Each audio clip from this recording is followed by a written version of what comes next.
मैं डॉक्टर नरेश चंद्र गोयल, सह Hindi, MSG college Bharatpur. आज हम BA पार्ट सेकंड के विद्यार्थियों का जो फर्स्ट पेपर है उससे शुरुआत करेंगे। पहला पाठ है केशवदास। केशवदास के सामान्य परिचय में हम आज बात करते हैं। केशवदास रीतिकाल के रीतिबद्ध कवियों में आचार्य कहलाते हैं और आचार्य में उनका सर्वश्रेष्ठ स्थान है। केशवदास का जन्म संवत 1618 विक्रम संवत में हुआ था और उनकी मृत्यु संवत 1680 विक्रम संवत में हुई थी। केशवदास ने अनेक राजाओं के दरबार में आश्रयदाता के रूप में कार्य किया था। केशवदास पर उनके पूर्वजों का प्रभाव स्पष्ट रूप से देखा जा सकता है। उनके पूर्वज संस्कृत के प्रकांड विद्वान थे। इसका कारण यह हुआ कि संस्कृत निष्ठ शब्दावली का प्रयोग केशवदास के काव्य में मिलता है। केशवदास ने अनेक कृतियों की रचना की, जिसमें मुख्यतः है रसप्रिया, कविप्रिया और रामचंद्र का है। रामचंद्र का जो कृति है वो आपके पाठ्यक्रम में है।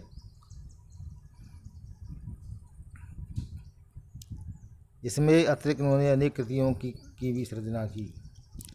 ये मूलतः आचार थे जो भामह दंडी आदि संस्कृत आचारों का प्रभाव होने के कारण अलंकारवादी और कलावादी, चमत्कारवादी, भाषा की कठिनता, व्यंजना की शक्ति का प्रयोग, उक्ति वैचित आदि की प्रधानता के कारण इनको कठिन काव्य का प्रीत कहा जाता है। अर्थात इनकी कविता पर कठिनता का आरोप लगाया जाता है, लेकिन रीतिकाली काव्य के आचारों में केशव का स्थान मूर्धन्य है और उनके योगदान को नकारा नहीं जा सकता। अब हम केशवदास के काव्य पर आते हैं।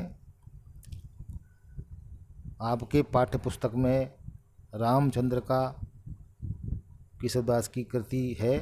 उसमें रामचंद्र का के अंतर्गत रावण अंगद संवाद जो है वो आपके पाठ्यक्रम में है। तो पहला दुआ को हम समझते हैं कि अंगद कूद गए जहाँ, आसन गत लंकेश, मन मधुकर कर हाट पर, सोबत श्यामल वेश। इसका अगर संदर्भ देखें हम तो ये पाठ्यक्रम हमारी पाठ्य पुस्तक में जो संकलित है, रीति काव्य के अलंकारवादी कवि रामचंद्र का रावण अंगद संवाद चल रहा है और रावण अंगद संवाद के अंतर्गत रावण का दरबार लगा हुआ है। उसी दरबार में राम की ओर से अंतिम दूत के रूप में रावण को समझाने के लिए अंगद रावण के दरबार में पहुंचते हैं। तब अंगद रावण के दरबार में कैसे लग रहे हैं और देवताओं और रावण के दरबार में किस प्रकार का दमन हो रहा है, किस प्रकार से भयभीत हैं देवता लोग, उसका चित्र खींचा है केशवदास ने कि अंगद कूद गई जा। रावण का दरबार लगा हुआ है। आसन गत लंकेश, आसन गत कहते हैं आसन के पास बैठे हुए, आसन पर बैठे हुए। लंकेश रावण के लिए आया हुआ है। ऐसे आसन पर बैठे हुए लंकेश के दरबार के सामने अंगद कूद गए, यानी दरबार में प्रस्तुत हुए। कहाँ पर? यहाँ पर रावण बैठा हुआ था उसके सामने। और कवि की यहाँ कल्पना देखिए, मन मधुकर कर हाट पर, शोभत श्यामल वेश। ये कवि कल्पना कर रहा है, रूपक दे रहा है, उत्प्रेक्षा दे रहा है यहाँ पर कि अंगद किस प्रकार से लग रहे हैं। मनु माने मनु, उत्प्रेक्षा अलंकार है यहाँ पर। मानो, ज्यों, त्यों आदि ये वाचक शब्द जब आते हैं तो वहाँ पर उत्प्रेक्षा अलंकार माना जाता है। तो यहाँ पर मधुकर कहते हैं भौरे को, करहाट कहते हैं कमल जो होता है उसकी जो छतरी होती है, छाता के रूप में जो होता है, उस पर जिस प्रकार से भौरा सुशोभित होता है कमल के ऊपर, उसी प्रकार से श्यामल शोभत यानी सुशोभित हो रहा है श्यामल वेश, उसी प्रकार से अंगद भी सुशोभित हो रहे हैं भौरे के समान। अर्थात यहाँ पर कमल रूपी जो रावण है का दरबार है, उस पर भौरा रूपी जो अंगद है वो सुशोभित हो रहा है, ऐसी कवि की कल्पना है।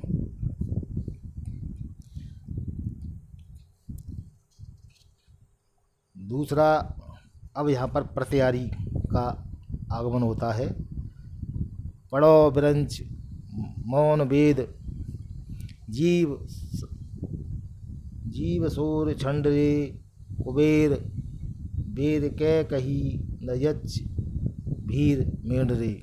यानी यहाँ पर द्वारपाल, प्रत्यारी कहते हैं द्वारपाल को, देवताओं को डांट कर कह रहा है। देवताओं का जमघट लगा हुआ है रावण के दरबार में और वे भयभीत हैं, और एक द्वारपाल रावण के दरबार में के अधीन रहने वाले देवताओं को किस प्रकार से फटकार रहा है, डांट रहा है, इसका चित्रण कवि के शब्दार्थ करते हैं। पढ़ो ब्रंच, ब्रंच कहते हैं ब्रह्मा जी को। प्रत्यारी कहता है, हे ब्रह्मा तू वेदों को पढ़, यानी पढ़ाई लिखाई का काम कर। मौन वेद, धीरे धीरे, ज़्यादा जोर से नहीं, मौन माने धीरे धीरे वेदों का अध्ययन कर, वेदों को पढ़। जीव सूर्य षड रे, जीव कहते हैं बृहस्पति, देव बृहस्पति। प्रत्यार या द्वारपाल उसको डांटता हुआ कहता है, हे बृहस्पति सूर्य षड रे, ये शोरगोल मत कर, इसको छोड़ दे, शांत हो जा। बातचीत कर रहे होंगे भी आपस में, तो इस दृष्टिकोण से बृहस्पति को भी डांटते हुए कह रहा है। कुबेर यानी धन का जो धनपति है, बैर के कहीं, बैर कहते हैं बार बार। कुबेर को डांटता हुआ द्वारपाल कहता है, तुझसे मैंने बार बार कहा है, बार बार डांटा है तुझे, तू मानता ही नहीं। न यच्छ भरे भीड़ रे, और यच्छ किंकरों, यहाँ पर आदि भीड़ का मंड माने कहते हैं भीड़, यहाँ ज़्यादा भीड़ मत कीजिए आप, भीड़ मंड इसको छोड़ दीजिए, यानी भीड़ भाड़ मत कीजिए, इसको डांटता है। जैसे आम जनता को एक सिपाही डांटता है, उसी प्रकार रावण के दरबार में जो द्वारपाल है वो ब्रह्मा जी को, जो वेदों की रचना करने वाले हैं, उसको कहते हैं, उसको कहता है वो द्वारपाल कि धीरे धीरे वेदों का अध्ययन कर, ज़्यादा जोर से नहीं। हे बृहस्पति तू शोरगोल मत मचा, यानी ज़्यादा बातचीत मत कर। कुबेर जो धन का धनपति है, उसको कहते हैं तुझे बार बार कहा है कि तू या यक्षों के साथ में भीड़ मत कर, भीड़ मत लगा, ऐसी बात को वो बार बार कहते हैं।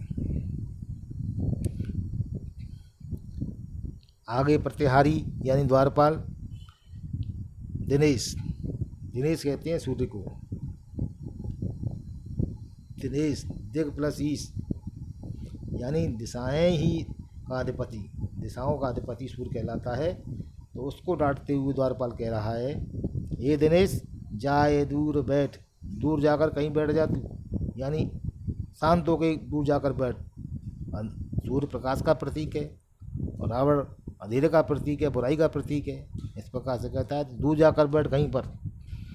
नारद आदि संग ही, नारद आदि मुनि भी वहाँ पर मौजूद थे, उनके साथ संगी माने साथ साथ, दूर जाकर के बैठ जा कहीं पर।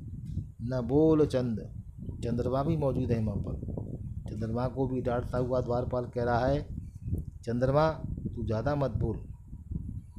मंद बुद्धि, मंद कहते हैं एक तरह से मंद गति बुद्धि वाला, छोटी बुद्धि वाला, पागलपन की स्थिति वाला, जिसकी बुद्धि सटाई गई है, उसको मंद बुद्धि कहते हैं। तो मंद बुद्धि चंद्रमा को कह रहा है द्वारपाल। द्वारपाल का मूर्ख का ये देखिए कितना बड़ा, रावण के दरबार में बड़े बड़े देवता किस प्रकार से पराधीन थे, कैसे कैसे संबोधन होते थे। उस समय से चंद्रमा को कहता है, हे मंद बुद्धि धीमी बुद्धि वाले, ये पागल चंद्रमा तू मत बोल, इंद्र की सभा नहीं। और डांटता हुआ कहता है कि ये कोई इंद्र की सभा नहीं है, ये रावण की सभा है। इंद्र की सभा में भी देवता लोग रहते हैं, वो अपने आनंद में रहते हैं, अलौकिक आनंद की प्राप्ति करते हैं। डांटता हुआ कहता है इंद्र की सभा नहीं, ये कोई इंद्र की सभा नहीं है, इसीलिए तू यहाँ पर बोलना बंद कर।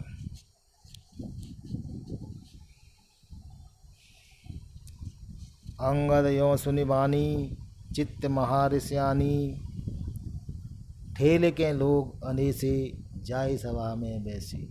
अब अंगद ने जब ये वार्तालाप सुना रावण के दरबार में, प्रत्यारी का किस प्रकार से वह देवताओं को डांट रहा है द्वारपाल, तो अंगद यों सुनि बानी, अंगद ने जब इस प्रकार की वाणी का कथन को, इस वाक्य को, इस डांटने वाले चित्रपट को सुना, चित्त महारिष्यानी, चित्त कहते हैं मन को, मस्तिष्क में बहुत महारिष कहते हैं क्रोध, भयंकर क्रोध की उत्पत्ति हुई और समझा कि अभी इसको समूह नष्ट कर दूं, लेकिन भगवान राम के द्वारा मर्यादा तो होकर के गए थे अंगद, इसीलिए मन में ही क्रोध को धारण किया उन्होंने।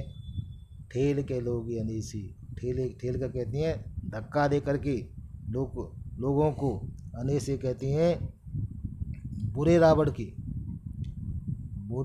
बुरे रावण, जो रावण बुराई का प्रतीक है, उसके दरबार में जो लोग थे उनको धक्का दे करके जाय सभा में बैसी, जा करके सब मेहमानी मध्य में, सभा के मध्य में, रावण की सभा के मध्य में वैसे माने बैठ गई, यानी अपना स्थान ग्रहण कर लिया। ऐसे रावण के दरबार का एक चित्र था। अब हम कल समझाएंगे।